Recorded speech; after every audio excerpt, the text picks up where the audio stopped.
Haryana at 9 PM news channel में आप सबका स्वागत है। आइए आपको कराते हैं खबरों से। Buddha international public school pre nursery से 12वीं कक्षा तक। आप सभी को यह जानकर अति हर्ष होगा कि बुद्धा इंटरनेशनल स्कूल में अब पढ़ाई के साथ साथ खेलों के प्रति जागरूकता बढ़ाने के लिए बुद्धा स्पोर्ट्स अकेडमी का अनावरण किया जा रहा है। सभी खेल स्पर्धाओं के लिए मैदानों का निर्माण अंतर्राष्ट्रीय मानकों के अनुसार किया जा रहा है। इंडोर स्टेडियम, बॉक्सिंग, कुश्ती, कबड्डी, शूटिंग, बास्केटबॉल, बैडमिंटन एवं लॉन टेनिस। नमस्कार। खरखोदा में इन दिनों बच्चा किडनैपिंग के मामले में सीबीआई का पहुंचना अपने आप में एक विशेष मायने रखता है और पूरी इलाके में चर्चा है।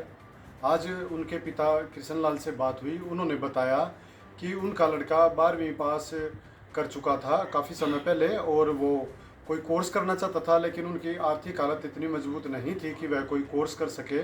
तो उन्होंने कहा था कि भाई आप आईटीआई में दाखिला ले लो, लेकिन उसने आईटीआई में दाखिला नहीं लिया था। तभी से वह दिल्ली रहने लगा था और पेट्रोल पंप पर कारिंदे के रूप में कार्य करने लगा था। कुछ वर्षों तक कार्य किया। इसके बाद उसने कुछ समय पंजाब में भी पेट्रोल पंप पर कार्य किया। इसके बाद लॉकडाउन लगने के बाद वह फिर खरखोदा आ गया और लॉकडाउन के बाद दिल्ली के द्वारका में स्थित एक प्राइवेट हॉस्पिटल में कार्य करने लगा। अभी भी वहीं कार्य कर रहा था और पिछले 3-4 महीने से खरखोदा आकर के यहाँ से अपनी ड्यूटी कभी कभार आता जाता था। और जिस दिन सीबीआई आई है उससे एक दिन पहले ही वह गाड़ी करके यहाँ से ले गया था और गाड़ी में जो पेट्रोल किराए की गाड़ी थी, पेट्रोल डलवाने के लिए पैसे उसने अपने भाई से ऑनलाइन ट्रांसफ़र कराए थे। उसके पास इतने पैसे भी नहीं थे कि वो तेल डलवा सके। जो कृष्ण लाल हैं, इनका कहना है कि ये दिहाड़ी मजदूरी वाले व्यक्ति हैं और हमेशा ही इन्होंने दिहाड़ी मजदूरी का कार्य किया है। कृष्ण की पत्नी भी खुद नर्सरी में मजदूरी का कार्य करती है। इस तरह से उनका घर चलता है। कृष्ण का कहना है कि उनके लड़के को किसी ने जानबूझकर इस तरह के उससे गलत कार्य करवाया है और उसकी बगैर जानकारी में इस तरह का कार्य करवाया गया है। फिर भी अगर उसने जानबूझकर इस तरह का कार्य किया है पैसे के लालच में या अपने गुनाह किया है तो उसको सज़ा मिलनी चाहिए, बेशक वो उनका लड़का ही क्यों ना हो। लेकिन उसके हाव भाव से, उसके चाल चलन से, उसके व्यवहार से ऐसा लगता नहीं है कि वो इस तरह के कार्य में संलिप्त होगा।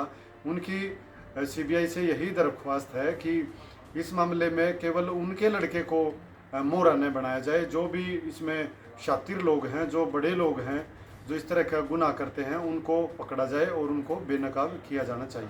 बताओ जी, क्या नाम है आपका? क्या कुछ मामला था? सीबीआई आई थी, क्या बताना चाहिए? ऐसा है जी, मेरा नाम कृष्ण लाल है और सीबीआई आई थी रात को 12:30 बजे से। ये भी नहीं पता हमारे को सीबीआई वाले थे या क्या था। हाँ, इतना उन्होंने कहा कि हम सीबीआई से हैं। वो उन्होंने दरवाज़ा खुलवाया। दरवाज़ा खुलवाने के बाद में मेरे लड़के से बात करवाई। उन्होंने कहा, लड़के ने, पापा ये जो भी देखना चाहते हैं, पूछना चाहते हैं, वो बता दो इनको, भाई क्या तलाश करना चाहते हैं। हमने यहाँ पे अपना अलग से बैठ गए और हमने कह दिया अपना चेक कर लो जी जो भी। उन्होंने हमारे जितने भी बैग थे, थैले, पन्नी, बेड, मशीन, सिर्फ वो कपड़े धोने की मशीन, वैसे ये जूते जाते के डब्बे रखे हुए थे, उनमें भी सब की मैं तलाश कर लिया। उनको यहाँ पे कुछ नहीं मिला जी। और 2.5-3 घंटे तक वो यहाँ पर रुके रहे और वो फिर चले गए। वो यहाँ पे फार्म भर के लेके गए। 2-3 फार्म थे, उन पर हमारे साइन करवाए, फ़ोन नंबर लिए और उन्होंने तीनों फार्मों में नील लिखा था। ये हमारे को पता है और मेरे को इतना मैं पढ़ा लिखा नहीं है, अगले में क्या है क्या नहीं। और 1-2 बच्चे के यहाँ पर गली में वो थे पड़ोसियों के, उनके भी गवाह के तौर पे उन्होंने साइन करवाए, फ़ोन नंबर लिए थे और वो चले गए। फिर हमारे को सुबह फिर बुलाया। बुलाने के बाद में उन्होंने कहा अगले भैया ना वो उनका वो नीरज का वो लेकर वो आधार कार्ड, पैन कार्ड और या कोई बैंक खाते की फ़ोटोकॉपी या जो भी है वो हम लेके गए। उन्होंने उनके फ़ोटो लिए और वो यहाँ से चले गए। फिर उन्होंने कहा अगले भी आप चाहते हो तो दिल्ली चले जाओ। हम दिल्ली गए तो तब तक वही बात है, पता चला अगले दिन उनका फ़ोन आया है। अगर हमारी भाई की लड़की है उसके पास में फ़ोन आया था, वो कोर्ट लेके जा रहे हैं क्या। तो वहाँ पे गए कोर्ट में तो रात 7:30 बज गए थे, तो वहाँ पे कुछ नहीं था। फिर किसी का कोई वकील का नंबर दिया, उन्होंने कहा अगले भी उनको 9 तारीख तक रिमांड पे लिया गया है और हमारे को कुछ नहीं पता। और दूसरी बात क्या ना, वो हमारे को बता के गए किस केस में ये वही बात हुई है। वहाँ पे पता चलने के बाद में फिर पता चला कि ये छोटे बच्चों का कोई मामला है। वो यहाँ 12वीं तक पढ़ा है और 12वीं के बाद में उसने ये कहा था पापा मेरे को कोर्स करना है, लेकिन मेरी इतनी अहमियत नहीं थी कि मैं उसको कोर्स करवा सकूँ। मैंने ये कहा था कि भाई ITI कर लो आप, लेकिन उन्होंने कहा मैं ITI नहीं करता। फिर उन्होंने अपने काम के लिए वो दिल्ली चला गया। दिल्ली जाने के बाद में पता चला अगला भी वो वहाँ पे पेट्रोल पंप पे काम करता है। फिर उन्होंने वहाँ से छोड़ दिया। फिर पता चला कि वो कोई होम केयर में काम करता है। वो भी फिर पता चला कि भाई वो पंजाब पे चला गया, वहाँ पे कोई पेट्रोल पंप था या कोई और था, वहाँ पे काम किया। फिर लॉकडाउन में यहाँ पे आया था। लॉकडाउन के बाद में ये कुछ दिन रुका, फिर वो दिल्ली चला गया। दिल्ली जाने के बाद में फिर ये पता चला कि वो द्वारका में हॉस्पिटल में काम करता है। द्वारका में हॉस्पिटल में काम करता है वहाँ पे। अब 5-4 महीने से वो यहाँ पे आया हुआ था और यहीं से वो आता जाता था और यहीं से आता जाता था। और उसमें वो था अभी हमारे को तो अब परसों चौथा जब यहाँ से नहा धो के और वो बाहर बैठा हुआ था, पता नहीं किसका फ़ोन आया और वो यहाँ से चला गया। शाम को उसने छोटे लड़के के पास में फ़ोन कराया, भाई मैंने ना गाड़ी में तेल डलवाना है और वो 1100 रुपये भेज दे।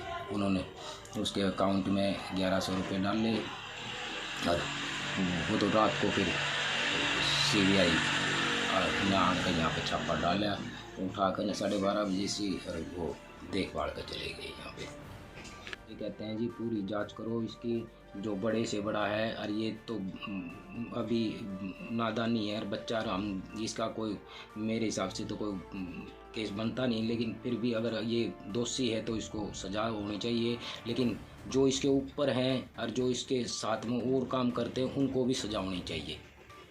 ये जो गलत काम कर रहे हैं या और गलत नहीं किया तो वही बात है, इसको छूट देनी चाहिए। अगले भी अगर गलत किया है तो इसको भी, और ना तो जो भी डॉक्टर हैं इसमें या कोई और है स्टाफ नर्स हैं, ये जो भी हैं इनको ना सबको सजा होनी चाहिए। आपको क्या लगता है किसी ने उसको फंसाया है क्या? मेरे हिसाब से तो ऐसा ही लगता है जी। वरना इसको यहाँ से फ़ोन करके बुलाया गया है तो फंसाया ही गया है। और ये तो बड़े लोगों का खेल होता है जी। जो और हमारे घर में तो सही मायने में आज कमा के लेकर आते हैं और तब खाना खाते हैं। क्या काम करते हो आप? दिहाड़ी मजदूरी का काम करता हूँ। Pratap girls school, Sapla road, Kharkhoda. Kharkhoda से छात्राओं के लिए फ्री बस सुविधा, विद्यालय में लिफ्ट सुविधा उपलब्ध, वर्ल्ड क्लास लाइब्रेरी सुविधा, आधुनिक क्लासरूम, प्रशिक्षित टीचर स्टाफ, हाईटेक सभी लेबोरेटरी सुविधा, छात्राओं के लिए खेलने की उचित सुविधा, नई शिक्षा प्रणाली के तहत सभी हाईटेक सुविधाएं उपलब्ध। अपने बच्चों के उज्जवल भविष्य के लिए प्रताप स्कूल में दाखिला कराएं। KD international school, Rohtak road, Kharkhauda. Lead as we deserve.